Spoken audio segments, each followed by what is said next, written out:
वन्देऽहं श्रीगुरो श्रीयुतापदकमलं श्रीगुरून् वैष्णवांश्च श्रीरूपं साग्रजातं सहगणा रघुनाथान्वितं तं सजीवं साद्वैतं सावधूतं परिजनसहितं कृष्णचैतन्यदेवं श्रीराधाकृष्णपादं सहगणा ललिता श्रीविशाखान्वितांश्च नमो विष्णुपादाय कृष्णपृष्ठाय भूतले श्रीमते भक्तिवेदान्त स्वामिनिति नामिने। नमस्ते सारस्वते देवे गौरवाणी प्रचारिणे निर्विशेषशून्यवादी पाश्चात्यदेशतारिणे वंशाकल्पतरुभ्यश्च कृपासिन्धुभ्य एव च पतितानां पावनेभ्यो वैष्णवेभ्यो नमो नमः। जय श्री कृष्ण चैतन्य प्रभु नित्यानंद श्री अद्वैत गदाधर श्रीवासदि श्री गौर भक्तवृंद। हरे कृष्णा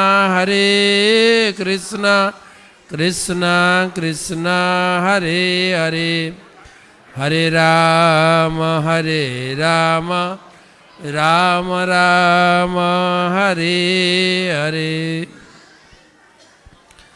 ओं नमो भगवते वासुदेवाय, ओं नमो भगवते वासुदेवाय, ओं नमो भगवते वासुदेवाय। नारायणं नमस्कृत्यं नरं चैव नरोत्तमं देवीं सरस्वतीं व्यासं ततो जयमुदीरये। भगवद गीता যথাযথ দ্বিতীয় অধ্যায় ৬২তম ৬৩তম শ্লোক ৬২ এবং ৬৩। তো বোর্ডে ৬৩ নম্বর শ্লোক লেখা আছে। প্রথমে সমস্ত ভক্তবৃন্দ যারা বহিরাগত ভক্তবৃন্দ এসেছেন বাইরে থেকে, আপনারা আজকে সন্ধ্যায় সন্ধ্যা আরতি দর্শন করেছেন। এখন ভগবদ গীতা থেকে পাঠ হবে বাংলা ভাষায়, বোর্ডে লেখা আছে বাংলায়। মন্দিরে এসেছেন অনেক দূর দূরান্ত থেকে, মন্দিরে ঠাকুরের সামনে বসে একবার শ্লোক উচ্চারণ করে যাবেন। ঠাকুরের মুখনিঃসৃত বাণী ভগবদ গীতা। যারা বাংলা পড়তে পারেন বোর্ডে লেখা আছে দেখেন। ক্রোধাদ ভবতি সম্মোহ সম্মোহাৎ স্মৃতিবিভ্রমঃ স্মৃতিভ্রংশাৎ বুদ্ধিনাশো बुद्धिनाशात् प्रणश्यति। क्रोधाद् भवति सम्मोहः सम्मोहात् स्मृतिविभ्रमः स्मृतिभ्रंशात् बुद्धिनाशो बुद्धिनाशात् प्रणश्यति। क्रोधाद् भवति सम्मोहः सम्मोहात् स्मृतिविभ्रमः स्मृतिभ्रंशात् बुद्धिनाशो बुद्धिनाशात् प्रणश्यति। এই শ্লোকে, সংস্কৃত শ্লোকের প্রতিটি শব্দের অর্থ এবং গীতার গান, অনুবাদ এবং তাৎপর্য করেছেন ইস্কন প্রতিষ্ঠাতা আচার্য কৃষ্ণ কৃপা শ্রীমূর্তি শিল অভয় চরণারবিন্দ ভক্তি বেদান্ত স্বামী শিল প্রভুপাদ কি জয়। তো এই শ্লোকে দুটো শ্লোক আছে, 62 এবং 63। বোর্ডে 63 নাম্বার শ্লোক লেখা আছে। এর আগের শ্লোক হচ্ছে ধ্যায়ত বিষয়ান পুংস সঙ্গস্তে সুপজায়তে সঙ্গাৎ সঞ্জায়তে কাম কামাৎ ক্রোধ অভিজায়তে ক্রোধাৎ ভবতি সম্মোহ সম্মোহাৎ স্মৃতিবিভ্রম স্মৃতিভংসাৎ বুদ্ধিনাশাৎ প্রণশ্যতি। তো ভগবান শ্রীকৃষ্ণ বলছেন, অনুবাদ, এই শ্লোকের অনুবাদ, বিষয়ের ইন্দ্রিয়ের বিষয়সমূহ সম্বন্ধে চিন্তা করতে করতে মানুষের তাতে আসক্তি জন্মায়। আসক্তি থেকে কাম উৎপন্ন হয়, কামনা থেকে ক্রোধ উৎপন্ন হয়, ক্রোধ থেকে সম্মোহ, সম্মোহ থেকে স্মৃতিবিভ্রম, স্মৃতিবিভ্রম থেকে বুদ্ধিনাশ, বুদ্ধিনাশ হওয়ার ফলে সর্বনাশ হয় এবং মানুষ পুনরায় এই জড়জগতের অন্ধকূপে পতিত হয়। শ্লোকের তাৎপর্য প্রভুপাদ লিখছেন, যার অন্তরে ভগবত ভক্তির হৃদয় হয়নি, ইন্দ্রিয় কার্য বিষয় সম্বন্ধে চিন্তা করা মাত্রই তার আসক্তি জন্মায়। ইন্দ্রিয়গুলোকে কঠিনভাবে নিযুক্ত করা দরকার, ইন্দ্রিয়গুলোকে সঠিকভাবে নিযুক্ত করা দরকার।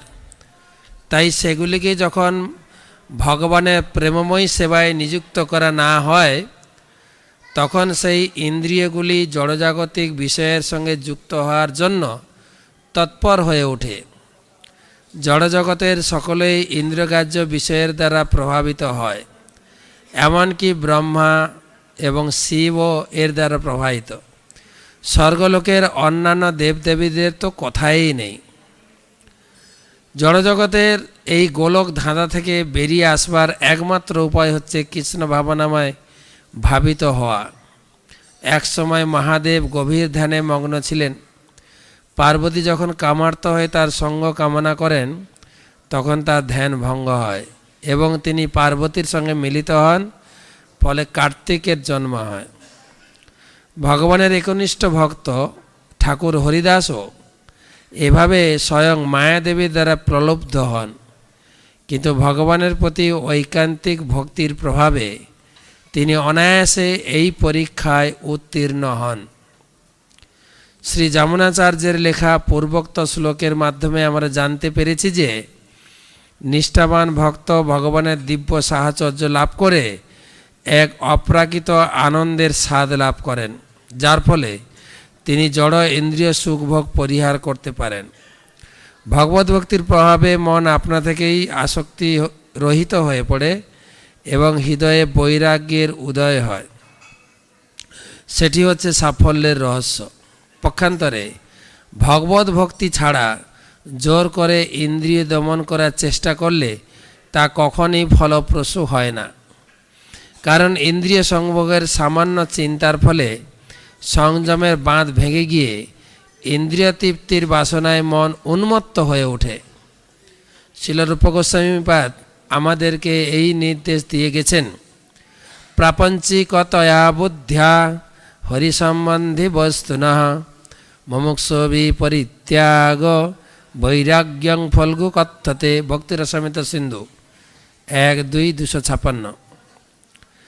ভগবত ভক্তির বিকাশ হলে ভক্ত বুঝতে পারেন সব কিছু দিয়েই ভগবানের সেবা করা যায়। যারা ভগবত তত্ত্ব জানে না, তারা কৃত্রিম উপায়ে জড় বিষয়বস্তুর পরিহার করার চেষ্টা করে। ফলস্বরূপ যদিও তারা জড়বন্ধন থেকে মুক্তির কামনা করে, কিন্তু এই রকম শত চেষ্টা করেও তাদের হৃদয়ে বৈরাগ্যের উদয় হয় না। তাহলে তথাকথিত বৈরাগ্যকে বলা হয় ফল্গু, অর্থাৎ অসার। পক্ষান্তরে ভগবত ভক্ত জানেন সব কিছু ভগবানের সেবায় কিভাবে পরিহার করতে হয়, তাই তিনি আর জড়চেতনা দ্বারা আচ্ছন্ন হয়ে পড়েন না। দৃষ্টান্তস্বরূপ নির্বিশেষবাদীদের মতে ভগবান অথবা পরমতত্ত্ব হচ্ছেন নিরাকার, তাই তিনি খেতে পারেন না, কোন ভোগও করতে পারেন না। সেই জন্য নির্বিশেষবাদীরা জোর করে ইন্দ্রিয় দমন করবার অভিপ্রায়ে ভালো খাবার আদি সব রকমের ভোগ পরিত্যাগ করে। কিন্তু ভগবত ভক্ত জানেন যে শ্রীকৃষ্ণ হচ্ছেন পরম ভোক্তা এবং ভক্তিভরে যা কিছু নৈবেদ্য তাকে নিবেদন করা হয় তা তিনি ভোজন করেন। তাই ভক্ত উৎকৃষ্ট খাদ্যদ্রব্য ভগবানের ভোগের জন্য নিবেদন করে সেই নিবেদিত প্রসাদ গ্রহণ করেন। ভক্তকে তাই জোর করে ইন্দ্রিয় দমন করতে হয় না। এভাবেই ভগবানকে নিবেদন করার ফলে সব কিছু পবিত্র হয়ে ওঠে এবং ভগবত প্রসাদ গ্রহণ করার ফলে অধঃপতনের আর কোনো সম্ভাবনা থাকে না। পক্ষান্তরে নির্বিশেষবাদীরা জড়বন্ধন থেকে মুক্ত হবার প্রয়াসে সব কিছুই পার্থিব বলে পরিত্যাগ করতে সন্তুষ্ট হয়, কিন্তু এই ধরনের কৃত্রিম বৈরাগ্যের ফলে তারা জীবনকে উপভোগ করতে পারে না। সামান্য উত্তেজনাতেই তাই তাদের সংযমের বাঁধ ভেঙে যায় এবং তারা জড়জগতের আবর্তে পতিত হয়। সেই জন্যই এই সমস্ত মুক্তিকামীরা জড়বন্ধন থেকে মুক্ত হবার পরেও ভগবত ভক্তি অবলম্বন না করার ফলে আবার জড় প্রকৃতিতে অধপতিত হয়। অনেক বড় তাৎপর্য দুটো শ্লোকের। এইখানে প্রভুপাদের প্রাঞ্জল তাৎপর্য সমাপ্ত হয়েছে। সুন্দর শ্লোক। যারা সাধক আর যারা সাধক নয় দুজনের জন্য। আর ভগবদ্গীতায় 18টা অধ্যায় আছে, 3টা সেকশনে ভাগ আছে, 3টা ভাগে 3টা জ্ঞান দেওয়া হয়েছে।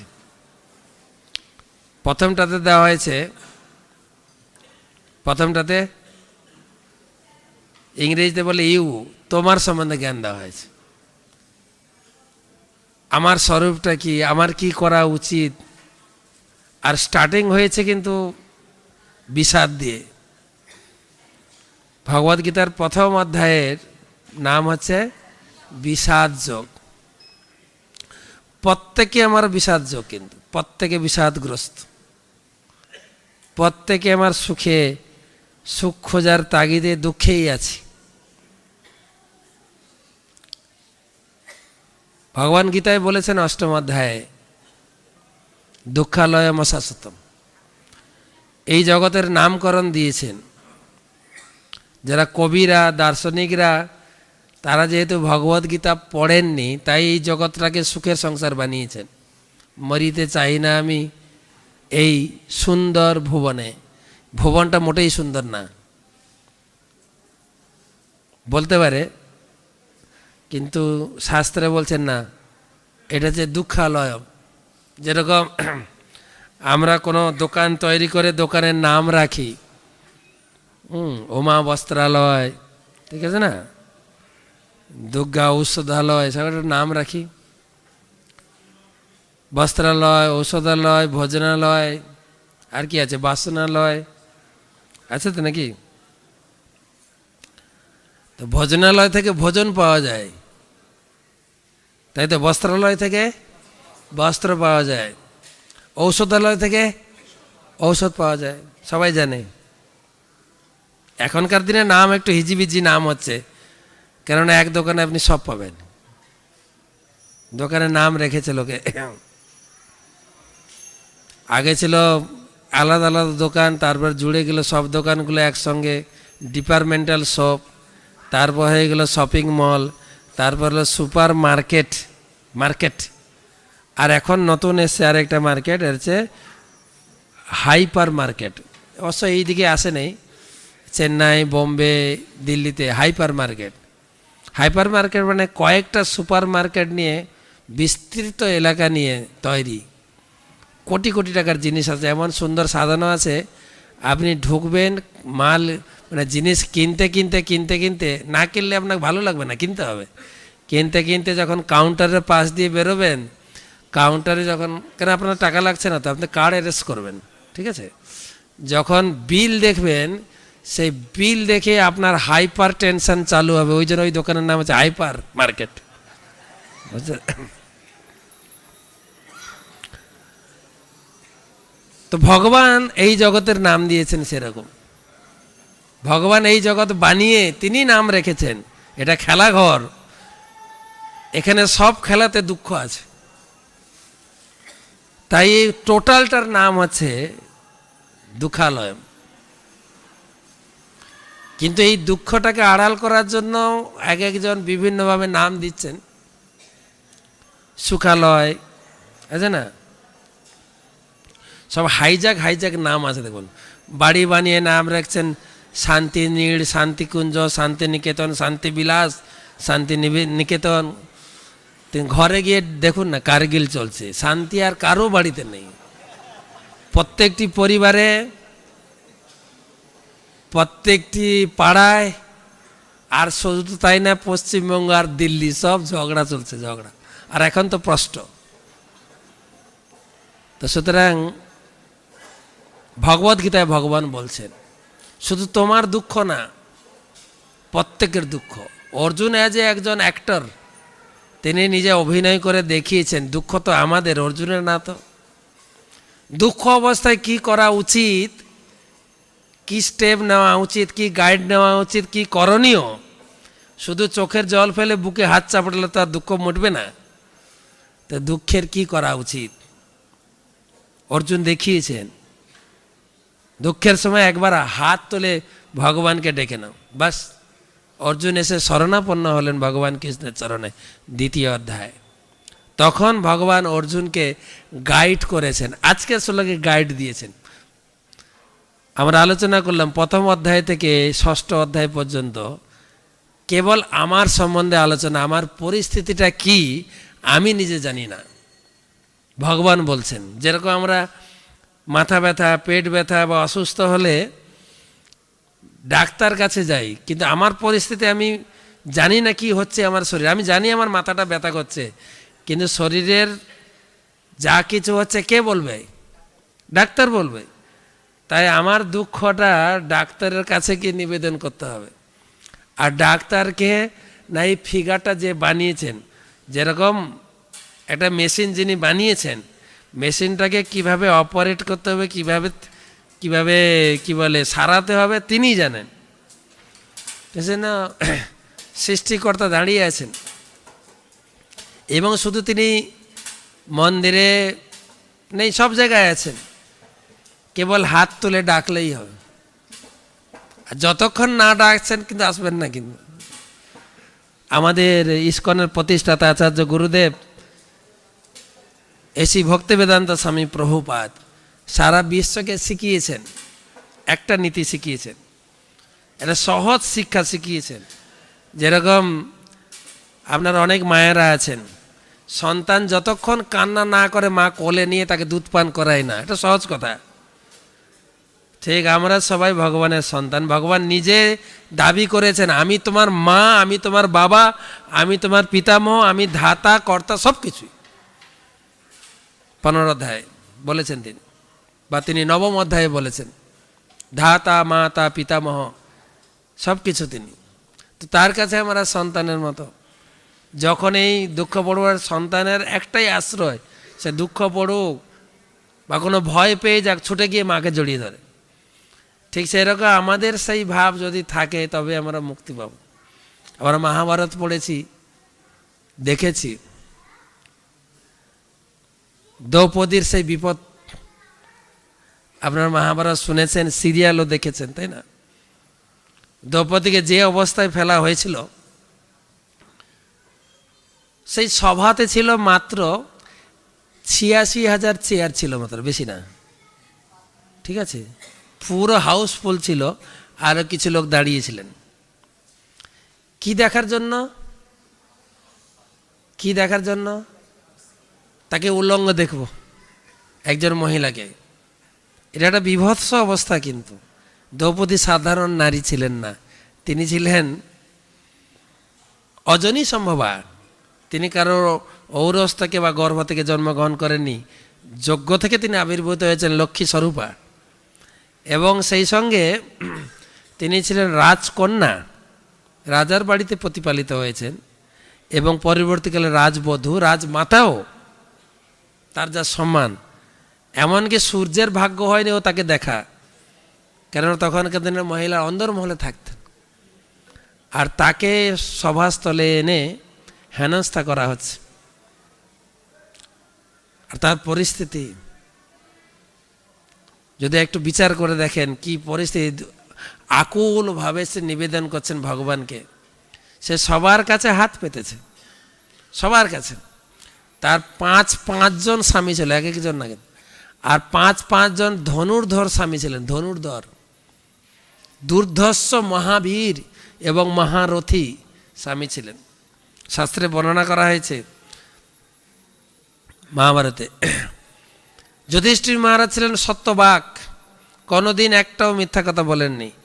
আর তার এত বাক সত্য, তপস্যার জন্য মুখ থেকে যা বেরিয়ে যাবে সেটাই সত্য বলে। যদি ওখানে বলে দিতেন যে দুঃশাসন তুই মরে যাও, অবশ্যই মরতে বাধ্য, কিন্তু বলেননি। তিনি কিছু করতে পারেন, দ্রৌপদীকে বাঁচাতে পারেননি, বলেননি। দ্রৌপদীর জন্য কিছু করতে পারেন। ভীমজি, দ্বিতীয় পাণ্ডব ভীমজি, তিনি ছিলেন গদাধারী, গদা ঘোরাতেন, গদা। আর শুধু যুদ্ধক্ষেত্রে গদা ঘোরাতেন, এই গদা ঘোরাতে ঘোরাতে কৌরব পক্ষের কত সেনা যে ছিটকে গেছে, এখনো ডেড বডি ফেরত আসেনি। সেও ছিল ওখানে, ওখানে ছিল, সেও দ্রৌপদীকে সাহায্য করতে পারেনি। অর্জুন ছিল ধনুর্ধারী, শুধু এখন টঙ্কার দিতেন, টঙ্কার না, ধনুকে টঙ্কার, এই টঙ্কারে কত সৈন্য যে বেড়া টপকে ছিটকে গেছে তার ওই ইয়ত্তা নেই। সেও দ্রৌপদীকে সাহায্য করতে পারেনি। নকুল, সহদেব, নকুল ছিলেন অত্যন্ত সুন্দর সুপুরুষ, আর সহদেব ছিলেন, জানেন তো, সহদেব ছিলেন গ্রেট অ্যাস্ট্রোলজার, জ্যোতির্বিদ ছিল, সব জানতো, আগে পিছে সব জানতেন। কিন্তু একটা দোষ ছিল তার, জিজ্ঞেস না করলে বলবে না, জিজ্ঞেস করলে বলবে। সব জানতেন, আগে পিছে কি হবে, ভূত ভবিষ্যৎ সব জানতেন। পাঁচজন স্বামী থাকা সত্ত্বেও সবার কাছে আকুলভাবে প্রার্থনা করেছে। ভীম, যুধিষ্ঠির, অর্জুন, নকুল, সহদেব, আর বড় বড় ব্যক্তিত্ব ছিলেন ভীষ্মদেব, দ্রোণাচার্য, ধৃতরাষ্ট্র, সবার কাছে আকুল ভরে প্রার্থনা করেছেন। নিশ্চুপ সভা ছিলেন, নিশ্চুপ সভা। কারোর সাহায্য না পেয়ে যৎপরনাস্তির চেষ্টা করেছেন নিজের শরীরকে আচ্ছাদন করে রাখতে। কিন্তু একজন মহারথী দুঃশাসনের হাতে কি করে নিজেকে আটকাবে? এখনকার দিনের মহিলাদের ক্ষেত্রে বা সমাজের ক্ষেত্রে এই কথা অতটা হৃদয়ে দাগ কাটতে না পারে, কেননা এখনকার দিনের বেশিরভাগ সমাজে দেখা গেছে মানুষজন, বিশেষ করে মহিলারা উলঙ্গই থাকছে, প্যান্টালুনের কাপড় পরে, কতটা শর্ট কাপড় পরে। কিন্তু তখনকার দিনে সভ্য সমাজে এই পরিস্থিতি অনেকটা ব্যথিত, অনেকটা ব্যথাতুর পরিস্থিতি ছিল। আর তখন এক হাতে শাড়ি আটকে আর এক হাতে গোবিন্দকে ডাকছেন, হে রক্ষমাম, হে গোবিন্দ, হে কৃষ্ণ সখা গোবিন্দ তুমি, হে অর্জুন সখা গোবিন্দ তুমি আমাকে রক্ষা করো। ভগবান কৃষ্ণ উপর থেকে দেখছেন। যখন নিজেকে আর রক্ষা করতে পারলেন না, পুরো সারেন্ডার, হে গোবিন্দ, বলুন তো, হে গোবিন্দ। এরকম হে গোবিন্দ বলার সাথে সাথে শাড়ি সাপ্লাই চালু। এত শাড়ি এত শাড়ি এত শাড়ি সাপ্লাই দিয়েছেন ভগবান কৃষ্ণ। দুঃশাসন টানতেই আছে, টানতে টানতে টানতে টানতে এত পরিশ্রম যে বেহুশ হয়ে পড়ে গেছে। সভাসদ সবাই অবাক, কি হলো জিনিসটা। আপনি তো চিন্তা করতে পারেন, বাপরে বাবা, এত শাড়ি, কেউ যদি কাপড়ের দোকান থাকে তাহলে আমি এই করে কাপড় নিয়ে আসবো ভগবানের কাছ থেকে, আমিও ঘরের মহিলাকে উলঙ্গ করে শাড়ি টানতে থাকবো না। এটা হতে পারে না, এটা ভগবানের একটা বিচার। তো দ্রৌপদীকে রক্ষা করেছেন ভগবান। রুক্মিণী দেবী জিজ্ঞাসা করছেন, প্রভু দ্রৌপদী আপনার বোন, আপনাকে সে এত ভালোবাসে, সখী আপনার ভক্ত, প্রিয় ভক্ত, তো প্রথম থেকেই তো শাড়ি সাপ্লাই দিলেই হতো, প্রথম থেকে তার মান রক্ষা করলেন না কেন? ভগবান কৃষ্ণ কি উত্তর দিচ্ছেন? ভগবান বলছেন, দেখো, যতক্ষণ মানুষ অন্যের উপরে আশ্রয় করে থাকে, অন্যের সাহায্যর প্রার্থনায় আশ্রয় নিয়ে থাকে, ততক্ষণ আমি যাই কি করে তার সামনে? আমরা কি সেই অসহায় পরিস্থিতির মধ্যে রয়েছি? রয়েছি তো অসহায়ের মধ্যে, কিন্তু আমরা ভুল ব্যক্তির উপরে আশ্রয় করে আছি। ভগবান শেখাচ্ছেন এই শ্লোকে, আজকের শ্লোকে, ধ্যায়ত বিষয়ান পুংস, আমরা কার ধ্যান করা উচিত? আমার কি বলে, পঞ্চ ইন্দ্রিয় রয়েছে, জ্ঞানেন্দ্রিয়। পঞ্চ জ্ঞানেন্দ্রিয় দিয়ে আমি জগৎকে ভোগ করতে চাই, চোখ দিয়ে দেখতে চাই, চক্ষু কর্ণ দিয়ে কিছু ভালো জিনিস শুনতে চাই, চক্ষু কর্ণ নাসিকা জিহ্বা ত্বক। আর এই বিষয়ের প্রতি আসক্ত হওয়ার ফলে এই জগতে জড়িয়ে যায়। উদাহরণ দিয়েছেন, যেরকম মনুষ্যতর জীব চক্ষু, চোখ দ্বারা আকৃষ্ট হয়ে কিভাবে মৃত্যুবরণ করে। পতঙ্গ, পতঙ্গ এই আগুন দেখলে, আগুনের জ্যোতি দেখলেই সে ছুটে যায়, ছুটে গিয়ে ওতে ঝাঁপ দিয়ে মরে। পতঙ্গের দোষ হচ্ছে চোখ, একটা ইন্দ্রিয়ের আকর্ষণে সে মারা যায়। পতঙ্গ চক্ষু, কর্ণ, কান, কান প্রখর কার? হরিণ। হরিণ, হরিণ কিভাবে শিকার করে? শিকারী, শিকারী জঙ্গলে গিয়ে সুন্দর তানে গান, মধুর সুরে গান গাইতে শুরু করে, আর গান শুনতে এত ভালোবাসে হরিণ, একদম স্ট্যাচুর মতো খাড়া হয়ে কান খাড়া করে গান শুনে, আর পিছনে গিয়ে তাকে ধরে ফেলে। চক্ষু, কর্ণ, নাসিকা ভ্রমর, সে ফুলে ফুলে মধু সংগ্রহ করে, কিন্তু পদ্ম ফুলে যায় মধু সংগ্রহ এত অ্যাটাচমেন্ট হয়ে যায়, কখন সূর্য চলে যায় পদ্মটা বন্ধ হয়ে যায়, ওর ভিতরে আটকে যায়। চক্ষু, কর্ণ, নাসিকা, জিভা, এটা সবাই জানে জিভার ব্যাপারটা। জিভা সামনে এরকম খাবার ঝোলায়, কে? মাছ, মাছের সামনে সেরকম খাবার না, আর গিয়ে খাপ করে ধরে, তখন আটকা পড়ে যায়, মারা যায়। জিভা। আর ত্বক, ত্বক, ত্বক হচ্ছে হাতি। হাতি ধরার নিয়ম, এটা মহিলা হাতিকে খুব গর্ত করে রেখে দেয়, ওখানে থাকে, আর চারিদিকে গর্ত করে দিয়ে মোটামুটি একটা ফলস কিছু চাপা দিয়ে রেখে যায়, আর সে মহিলা হাতির সঙ্গ করতে গিয়ে এগিয়ে যায়, ধপ করে গর্তে পড়ে যায় পুরুষ হাতি, তখন তাকে ধরে ফেলে। একটা এক একটা পশুর এক একটা ইন্দ্রিয়ের দোষ। আজকের শ্লোকের বক্তব্য, ধ্যায় তো বিষয়ান পুংস, আমাদের মানুষদের কটা ইন্দ্রিয় আকর্ষিত হয়? আমাদের চোখ আকর্ষিত হয় না, নাক আকর্ষিত হয় না, জিহ্বা আকর্ষিত হয়, কিসে আকর্ষিত হয়?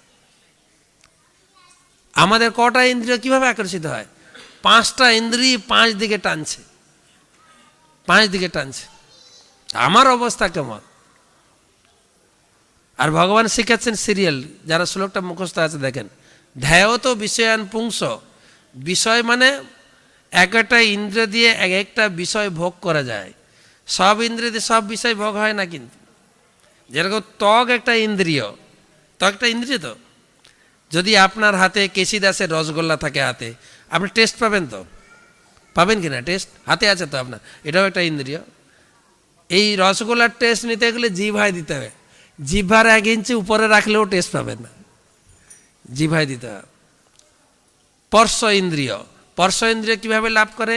পুরুষ স্ত্রীকে আলিঙ্গন করে, স্ত্রী পুরুষকে, স্পর্শ ইন্দ্রিয় এক একটা দিয়ে এক একটা উপভোগ করা যায়।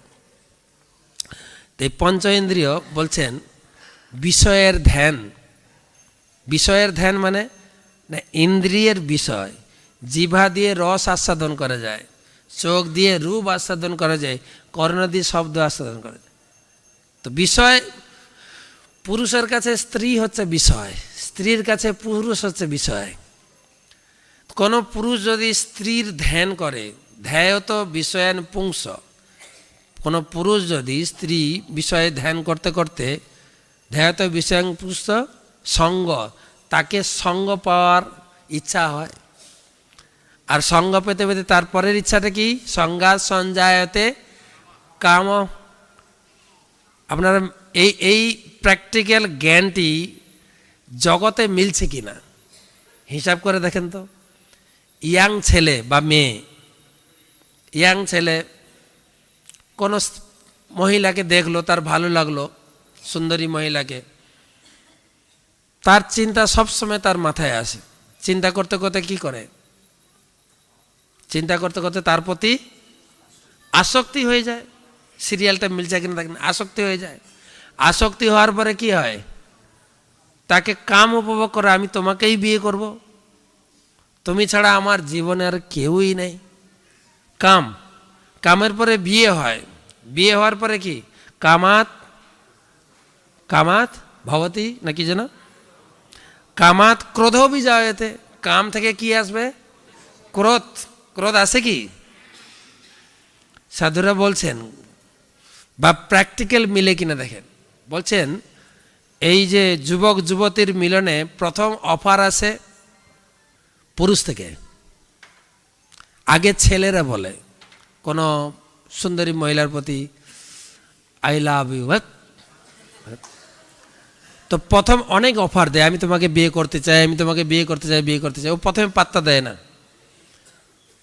যখন কনভিন্স হয়ে যায় তখন প্রথমটা ছিল ছেলে বলবে, মেয়ে শুনবে, পরে দ্বিতীয়টা হবে এবারে মেয়ে বলবে, ছেলে শুনবে, করো না, তাড়াতাড়ি বিয়ে করো না, আমার আর ভালো লাগছে না। বলছি দাঁড়াও, আমি চাকরিটা পাই, ঘরটা বানাই, তুমি যেখানে থাকবো ওখানে থাকবো, আমার একদম বানো নাগে না। তো ফার্স্ট স্টেপ ছিল ছেলে বলবে, মেয়ে শুনবে। সেকেন্ড স্টেপ মেয়ে বলবে, ছেলে শুনবে। এবার থার্ড স্টেপ, এবারে বিয়ে হয়ে গেল, বিয়ে হয়ে যাবার তৃতীয় ধাপ হচ্ছে দুজন বলবে, পাড়া পড়োশি শুনবে। মানে মানে ঝগড়া মিলছে কিনা? এই যে গাইডলাইন পুরো। ধ্যায়ত বিষয়ান পুংস সঙ্গস্তে সুপজায়তে সংঘাত সঞ্জায়তে কামো কামাত ক্রোধ অভিজায়তে। এবারে ঝগড়া লাগলো, ক্রোধ, দুজন দুজনকে দেখতে পারে না, একই বিছানায় শুলেও একজন উত্তর মেরু, একজন দক্ষিণ মেরু। ঠিক আছে, স্বামী লিখেছে কালকে আমার ভোর 6টায় অফিস আছে, 4টায় ডেকে দেওয়া চাই, লিখে কাগজে স্ত্রীর বালিশের নিচে রেখে দিয়েছে। কালকে আমার অফিস ধরতে হবে 6টায়, 4টায় ডেকে দেওয়া চাই। ওর ঘুম ভেঙেছে লেট করে, তখন ঘুম ভাঙে প্রায় 6টা, গজগজ করে কথাও বলতে পারছে না, লিখে দিচ্ছে ডেকে দেওয়া হলো না কেন? তখন ও বলছে আমি ডেকে দিয়েছি, তোমার বালিশের নিচে দেখো। ও লিখে দিয়েছে 4টা বেজেছে, উঠে পড়ো। ক্রোধ অভিজাত। এবারে ক্রোধাৎ ভবতি সম্মোহ আছে না আজকে শ্লোকে, ক্রোধাৎ ভবতি সম্মোহ, মোহিত হয়ে যায়। কি করব, না গিলতে পারছি না ফেলতে পারছি, কি করব কি করব? ক্রোধাৎ ভবতি সম্মোহ, সম্মোহাৎ স্মৃতি বিভ্রম, তখন বুদ্ধি আর কাজ করে না। তাই কাউকে লোক লাগিয়ে খুন করে বা নিজে স্মৃতি বুদ্ধি না আসাত না কি যেন কোথায় গেল, সম্মোহাৎ স্মৃতি বিভ্রম, স্মৃতি বিভ্রমাৎ বুদ্ধি না আসো, বুদ্ধি না আসাত। মিলছে কি না জগতে? একদম প্র্যাকটিক্যাল গাইডলাইন, তুমি কি করবে। তাই এটা কি করা উচিত? তা 3টা স্টেপ, ইংরেজিতে বলে থিঙ্কিং, ফিলিং আর আছে উইলিং। চিন্তা আপনার আসবেই, সে ছেলে হোক মেয়ে হোক, বড় সাধক হোক সাধারণ ব্যক্তি হোক, চিন্তা কিন্তু আসবেই। এটা শরীরের ধর্ম। আমি পুরুষ হলে স্ত্রী চিন্তা আসবেই, কেননা এর আগের শ্লোকে বুঝিয়ে দিয়েছেন বহুপাত। যদবধি মম চেত কৃষ্ণ পদারবিন্দয়। যমুনাচার্য তিনি নিজে বলছেন, যখন আমি কৃষ্ণ ভাবনায় উন্নীত হয়েছি তখন আমার মেয়ে বা ভোগের চিন্তা এলে আমি মুখ দিয়ে থুতু ফেলি। কিন্তু চিন্তা তো আসেই, উত্তরটা হচ্ছে চিন্তা আসবেই। কেউ বলতে পারবে না যে আমি ওইসব আমার কুচিন্তা আসে না। প্রভুপাদ যখন লেকচার দিয়েছিলেন তখন বলছিলেন, একজন ভক্ত হাত তুলে বলছে, না আমার ওই ধরনের চিন্তা নেই, আমি এইসব থেকে মুক্ত। প্রভুপাদ উত্তর দিয়েছিলেন, ওকে হসপিটালে নিয়ে যাওয়া দরকার আছে, ও নিশ্চয় একটা বড় রোগী। কেননা শরীর মাত্রেই যাবৎ শরীর, তুলসীদাস বল, যাবৎ শরীর তাবৎ তৃষ্ণা নাহি টুটে। যতদিন শরীর থাকবে ততদিন ভোগ থাকবেই, বুড়ো হলেও ভোগ থাকবে। এর প্রমাণও দিয়েছেন, আকবরকে প্রমাণ দিয়েছেন বীরবল। আকবর জিজ্ঞাসা করছিলেন, এই জগতে সবচেয়ে আকর্ষণীয় বস্তু কি? বলছেন পুরুষের কাছে স্ত্রী লোক, স্ত্রীর কাছে পুরুষ লোক। বলছেন না, এইটা আমি মানতে পারলাম না। স্ত্রী পুরুষের আকর্ষণ একটা সার্টেন টাইমে থাকে, যুবক বয়স হয়, বৃদ্ধ হলে কমে যায়। বলছে মহারাজ আপনাকে প্রমাণ দেব, চলুন না, আমাদের অমুক মন্ত্রী এখন আইসিইউতে শুয়ে আছে, একটু দেখে আছে, চলুন। খুব বৃদ্ধ, তা আপনার যুবক ছোট কন্যাকে নিয়ে যাবেন সঙ্গে। হ্যাঁ, সঙ্গে গেছেন, একদম সামনে কন্যাকে রেখে সবাই ঢুকছেন। তা কন্যাকে সাইড করে দিয়ে কথা বলছেন, তুমি কেমন আছো, কী ব্যাপার সব। তার আগে শিখিয়ে দিয়েছেন বীরবল যে স্যার, রোগীর চোখের দিকে একটু তাকিয়ে থাকবে, না কি হচ্ছে, চোখটা কোন দিকে, ক্যামেরাটা কোন দিকে যাচ্ছে। তো দেখা গেছে যুবতীর প্রতি মনটা মানে চোখটা যাচ্ছে, এটা স্বাভাবিক, কেউ লুকাবেন না, কেউ বা এটা হাসিটা একটা মজার জিনিস না, এই শরীরের ধর্ম। যাবৎ শরীর তাবৎ তৃষ্ণা নাহি টুটে, কিন্তু জ্ঞানীগণ সেই তৃষ্ণা কাটে জ্ঞান অস্ত্রে। যারা জ্ঞানী ব্যক্তি, যারা সাধক ব্যক্তি, তারা জ্ঞানের দ্বারা বিচার করে যে না এই করাটা ঠিক না, কিন্তু পিছিয়ে আসে। যে পুরুষের কাছে স্ত্রী হচ্ছে আগুনের মতো, জেনে শুনে আগুনে হাত দিও না, হাত পুড়ে যাবে। সেটা বুঝাচ্ছেন। ধ্যাও তো চিন্তা তোমার আসতে পারে, থিঙ্কিং স্টেজ। সেকেন্ড স্টেজ হচ্ছে ফিলিং, অনুভবও হতে পারে, সত্যি অত্যন্ত সুন্দরী, বিয়ে করলেই হতে, অন্যান্য মেয়ের মতো এটা না, কিন্তু এটা খুব ভালো মেয়ে, এর মতো মেয়ে আর হয় না। অনেক ফিলিং আসতে পারে, এই পর্যন্ত ফিলিং আসলেও আসতে পারে, কিন্তু থার্ডটা, তৃতীয় ধাপটা করবেন না। তৃতীয় ধাপটা হচ্ছে উইলিং। উইলিং মানে গিয়ে তুমি হাতটা ধরো না প্লিজ, হাত ধরলে মানে শেষ। তো এইটা হচ্ছে ভগবদ্গীতার মেন শিক্ষা। তিনি শেখাচ্ছেন যে এই পুরো 6টা অধ্যায় নিজের সম্বন্ধে, নিজের গাইডলাইন। ভগবদ্গীতা পড়ুন, নিজের গাইডে চলুন, কিভাবে চলবো আমরা, কিভাবে পা ফেলবো, কিভাবে তাকাবো, কিভাবে কথা বলবো, প্রতিটা গাইড দিয়েছেন ভগবদ্গীতা। জীবনের একটা বড় গাইড বুক। আপনি এই ভগবদ্গীতাকে আশ্রয় করে জীবনযাপন করুন, প্রতিটা মুহূর্তে, প্রতিটা ক্ষেত্রে আপনাকে প্রপার গাইড দেবে ভগবদ্গীতা। এই ধাপটা যদি আপনি না জানবেন, আমরা প্রত্যেকেই খাতে পড়ছি আমরা, যদি এই পলিসিটা না জানা হয়।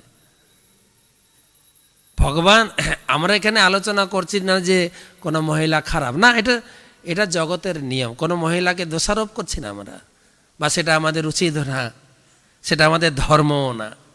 কিন্তু প্রকৃতির যে নগ্ন রূপ, প্রকৃতিটা কীরকম ভগবান তুলে ধরেছেন গীতার ভিতরে। তাই প্রত্যেকের একটা গীতা আপনার সঙ্গে থাকতেই হবে। যারা ভক্ত তাদের কাছে তো গীতা আছে, থাকলেও হবে না, পড়ে অনুভব করতে হবে এবং নিজের জীবনে প্রয়োগ করতে হবে। ভগবান গীতায় বলছেন, যিনি গীতা পড়েন না বা গীতার দর্শনকে নিজের জীবনে প্রয়োগ করেন না, বা গীতার গাইডলাইনে নিজের জীবনকে পরিচালিত করেন না, জীবনে সুখের আশা করে কি করে? নাস্তি বুদ্ধি অযুক্তস্য, শ্লোক, ন চ অযুক্তস্য ভাবরা ন আস্তি, যিনি গীতা পড়ে না, ন চ অভাবয়ত শান্তি, তার জীবনে শান্তি নেই, অশান্তস্য কুত সুখম, তার জীবনটা কিসে ভরা? অশান্তিতে ভরা। সুখ কোথা থেকে পাবে? গীতা পড়ুন। যাদের গীতা নেই, জীবনে অনেক খরচা করেছেন, অনেক কিছু কিনেছেন, ঘর করেছেন, বাড়ি করেছেন, চাকরি করেছেন, কিন্তু জীবনের একটা হাতিয়ার, জীবনের একটা গাইড বুক, জীবনের একটা বন্ধু এবং জীবনের একটা সঙ্গী কাছে রাখুন। আপনি পড়ুন এবং আপনি অন্যকেও পড়ান। আবার জীবনে আপনার বাড়িতে তো অনেক গীতা থাকতে পারে, আমি প্রতিদিন গীতা পড়ি বলবেন হয়তো। এই ছিল প্রভুপাদ ইস্কন প্রতিষ্ঠাতা যে গীতা ব্যাখ্যা করেছেন। ভগবত গীতা যথাযথ এই গীতা যদি আপনি জীবনে পড়েন, বাংলা অনুবাদ, তাৎপর্য এবং ব্যাখ্যা এত সরলভাবে প্রভুপাদ করেছেন, আপনার জীবনের মোড় ঘুরবেই। আপনি দেখুন সারা বিশ্বের মানুষ এই মায়াপুরে এসেছেন, আমেরিকান মানুষ, অস্ট্রেলিয়ান মানুষ, চায়না মানুষ, জাপানের মানুষ, তাদের কি অভাব ছিল? আমাদের না হয় ভারতে রাজনৈতিক নেতারা বলছেন আমাদের চাকরি নেই, আমাদের টাকা নেই, আমাদের শিক্ষা নেই, আমাদের টেকনোলজি নেই, আমাদের কিছুই নেই, ভারতে কিছুই নেই। Bharat is a poor country, poor. যখন প্রভুপাদ লন্ডনে গিয়ে প্রচারে গিয়েছিলেন, এয়ারপোর্টে নেমেছেন, তখন বলছেন you are coming from poor country India, আপনি গরিব ভারতবর্ষ থেকে এসেছেন কি নেওয়ার জন্য? প্রভুপাদ ডাইরেক্ট উত্তর দিয়েছেন, বলছে I am not coming from poor country. তোমরা ব্রিটিশরা 200 বছর ভারতকে শাসন করে শোষণ করে এসছো, লাস্টে চুরি করে এসছো, কিন্তু ভারতের অরিজিনাল সম্পদ চুরি করতে পারোনি তোমরা, তাই তোমাদের কাছে ফ্রি দেওয়ার জন্য আমি এসছি। এটা হচ্ছে ভগবত গীতার জ্ঞান কালচার, তা আমি ফ্রি দেওয়ার জন্য এসছি। এই ভগবত গীতার গুরুত্ব এতখানি, আর সেই ভগবত গীতার জ্ঞান সারা বিশ্বের মানুষ বুঝেছে। আমরা ভারতীয়, আমাদের ভারতীয়, অরিজিনালি ভারতীয় সম্পদ, আমরা ভারতবাসী, আমরা কতটুকু এই ভগবত গীতার গুরুত্ব প্রদান করছি? আমাদের যে জ্ঞান ভাণ্ডার রয়েছে এটা ছেড়ে দিয়ে আমরা অস্ট্রেলিয়া যাচ্ছি পড়তে, আমাদের ছেলে মেয়েকে পাঠাচ্ছি, আমাদের ঘরে ছেলে মেয়ে আমেরিকা যাচ্ছে, অস্ট্রেলিয়া যাচ্ছে, মার খেয়ে ফিরছে, তাই না? কিন্তু সারা বিশ্বের মানুষ এসে আমাদের শিক্ষা গ্রহণ করছে, এই গীতার শিক্ষা। তাই সকলের কাছে অনুরোধ, আপনি ভগবত গীতা রাখবেন, একটা গীতা নিয়ে যাবেন, আপনার থাকলেও আপনি কাউকে গিফট করবেন আর নিজে পড়বেন। আর যদি বন্ধু বান্ধবের উপকার করতে চান, মহাপ্রভু বলেছেন ভারত ভূমিতে মনুষ্য জন্ম হইল যার ভারত ভূমিতে জন্ম হয়েছে তার পরের উপকার করা উচিত। কিভাবে তুমি উপকার করবে? যারে দেখো তারে কহ কৃষ্ণ উপদেশ। যার সঙ্গে তোমার দেখা হবে তাকে গীতার কথা বলে, তুমি গীতা পড়েছ, তুমি গীতা, তোমার বাড়িতে গীতা আছে, গীতা। যার সঙ্গে দেখা হবে একটা কথা, কি কথা? ভাই গীতা আছে তোমার বাড়িতে, গীতা পড়ো তুমি, আমি একটা গীতা তো তোমাকে রাখো।